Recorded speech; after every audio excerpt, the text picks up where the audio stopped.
Baiklah, salam bahagia kawan-kawan semua. Pada pertemuan kali ini kita akan membahas materi terkait dengan perencanaan karir. Ya, perencanaan karir ini ini sangat penting ya untuk dibicarakan, hanya karena syarat akan kepentingan perusahaan dan juga untuk kepentingan dari karyawan itu sendiri. Nah, adapun yang kita harapkan capaian setelah mempelajari bab ini, kita diharapkan mampu untuk yang pertama memahami latar belakang mengapa perlu karir. Kemudian kita mampu mendefinisikan pengertian karir dan arti penting perencanaan karir.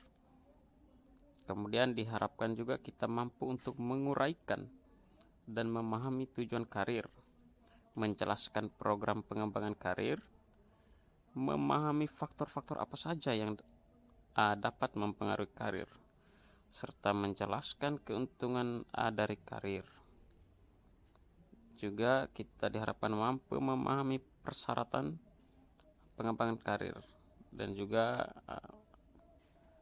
di dalam bab ini nanti kita akan menjelaskan terkait dengan jenis-jenis karir dan juga menguraikan kendala-kendala dalam karir ataupun perencanaan karir.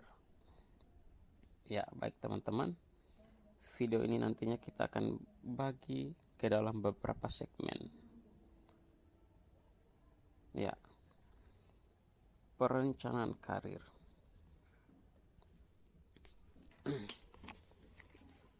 Yang pertama kita harus paham dulu apa itu karir. Ya, karir merupakan jabatan dan kepangkatan yang diperoleh seseorang selama karyawan bekerja. Kemudian, ya, jenjang karir. Nah, jenjang karir itu sebenarnya apa sih? Ya, jenjang karir merupakan tingkatan jabatan atau kepangkatan yang ada di suatu perusahaan. Kemudian ada banyak faktor yang dapat mempengaruhi karir itu sendiri, baik mempengaruhi secara langsung maupun pengaruh tidak langsung atau melalui variabel mediasi ataupun moderasi. Faktor-faktor tersebut diantaranya ada kinerja, disiplin, motivasi, komitmen, disiplin, loyalitas, upaya kerja, semangat kerja, kemudian kepemimpinan juga dapat mempengaruhi karir, dan juga pendidikan dan pelatihan. Ini merupakan faktor-faktor yang dapat mempengaruhi karir.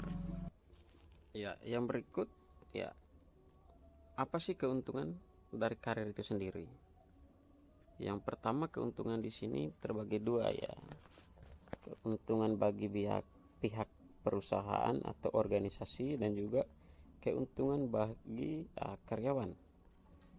Keuntungan bagi pihak perusahaan yang pertama akan mengurangi tingkat